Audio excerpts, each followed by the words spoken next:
Hey everybody, it's Christiners, the Fat Ass Cancer Bitch, coming to you from the Cozy Writing Cottage here in Sandwich, Massachusetts. It is Saturday, June 7th, and you know what that means. We have a new page in our butt calendar.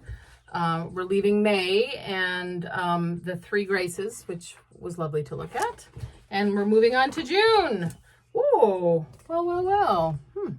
June is hot pants worn by Kylie Minogue in her spinning around video. A gift of Kylie Minogue. I don't know if that's an actual replica of Kylie Minogue's ass, but that's June. I spent most of the week with my colleagues turning a nifty but rundown old barn into an experiential hands-on children's art museum in downtown Hyannis. We've actually been spending a few months doing this, but the last couple of weeks have been pretty intense. So, and it's a place for kids and their grown-ups, for them to come and paint and draw and paste and make stuff and build and play and learn and laugh together. This was my boss Molly's idea back in January when we were trying to figure out how to best program our satellite campus in Hyannis. And Molly said, what if we just turn it into a kids' art museum?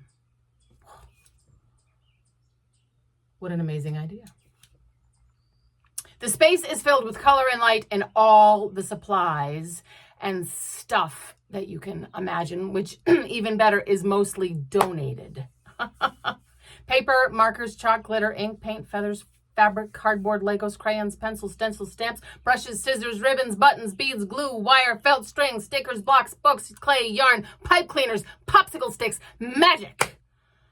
There is a 12-foot tall 3D tree that Maeve made out of cardboard. Nick walked all over campus with pots of paint and a brush and made every flat surface a colorful surprise. There are small chairs in every color and curvy tables and bins full of things and cushions on the floor and rainbow rugs. Outside over the asphalt is an AstroTurf lawn covered with spinning chairs and wobbly discs and bouncy horses and brightly painted planters filled with flowers. And beyond that is a shady yard that will soon feature a human-sized, bright pink and yellow birdhouse that you can sit in with a big hole to look out through and a big stick sticking out the front so you can perch on it like a happy bird, which, Michael, if you are listening, I really need you to make for me because I've told a ton of people that you would. I'm talking deep whimsy. I'm talking critical joy, a sort of life-affirming, life-saving, art-making destination for kids and families. A place for kids and families to play and make stuff together, which I believe will heal the world, along with breastfeeding and skin to skin. It's the same thing. Well, not quite. Art making and breastfeeding, but but just being with your kid, being present with your children, and making stuff, being together so intentionally is so critical. Oh. We have a bubble machine.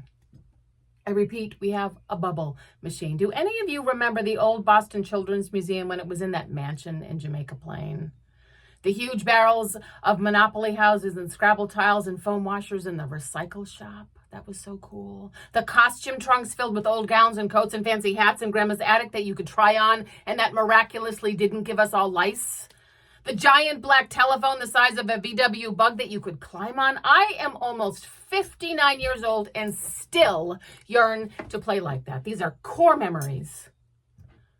I need permission to make a mess. Cultivate wonder. Screen-free, rule-free, inhibition-free, free time to make stuff. Explore, imagine, rewild myself. So we opened yesterday. It was a little party. A bunch of town officials and local notables and some reporters and photographers and 20 kids of all ages. We gathered on the AstroTurf and handed out juice boxes and packets of goldfish, cranked up the bubble machine. Before we opened the doors and welcomed everyone inside, we invited folks to dip their hands in paint and leave their mark on the barn doors. People were hesitant at first, even with the latex gloves and the shallow pans of pink and orange and blue paint and staff ready to help you clean up with a Clorox wipe. So easy, so simple, so silly and fun, but who will go first? That big expanse of whiteboard door like an intimidating canvas. What if I do it wrong? What if I embarrass myself? What if I make a mess? What if someone laughs at me? What if I get paint on my nice pants from Puritan? So we cajoled an official from town hall. Come on, you can do this. Make your mark. Sheepishly, he pulled on a glove and picked a color. Then one of the state reps stepped up, got her picture taken as she left her right handprint on the barn. Soon there was a line. Suddenly it was a festival, and people and kids were laughing and encouraging each other. And the barn doors got covered in dozens, maybe even hundreds of handprints, and no one did it wrong. And no one embarrassed themselves. And no one got laughed at. A couple of people got paint on their nice pants from Puritan, which frankly was an improvement. Everyone made a mess. And isn't that how it always works? All of us milling around the periphery of the fun new thing. Even as grown-ups, especially as grown-ups. Looking in longingly, nervously, a little terrified. I'm not going to go first. You go first. Then someone sighs and starts, okay, I'll go first. And then the energy shifts and changes, which weirdly gives you permission. It's okay, go ahead. Get in here. Come on in. The water's fine. Get in here. Make your mark.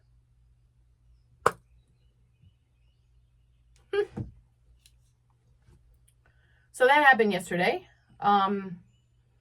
It's the Art Barn in downtown Hyannis. It's in the old Geyer Barn on the Cultural Center's Hyannis campus. There's also for grown-ups, there's a hot glass studio that we'll be teaching classes in starting in July. There's the Birdhouse building, which will have community space on the first floor and artist studio space, why I need that birdhouse, Michael. Please make me a giant human-sized birdhouse that is whimsical and joyful and sturdy enough for kids to play inside and families to take their picture in. You know, like those giant Adirondack chairs, this is our giant Adirondack chair.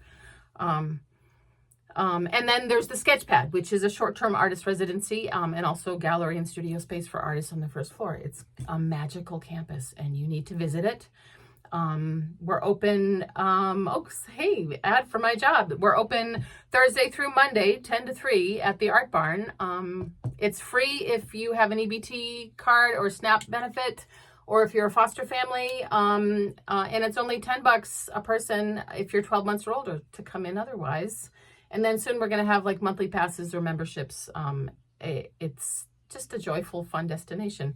Find a kid and bring them. Bring your grandkids, bring your children. It's geared for ages 4 to 10, but really if you're 12 months to 12 years, you're going to have a great time. Just, if only for the spinny chairs on the front lawn on the AstroTurf, which are amazing. Go play, my friends. Go blow some bubbles.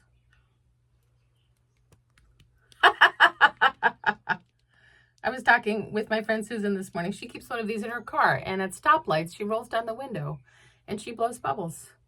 It's kind of a joyful ministry, like on her way to work in the morning. Maybe the person behind her is having a shitty time already, or sad about having to go to work, or they're going somewhere where they don't want to go, or they're stuck in traffic.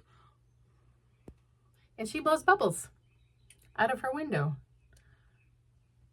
Joy. I hope you find some this weekend. I hope you find delight today. Find delight tomorrow. You are beloved. Come as you are. I hope you get to make some stuff this weekend. I hope you blow some bubbles. I hope you experience wonder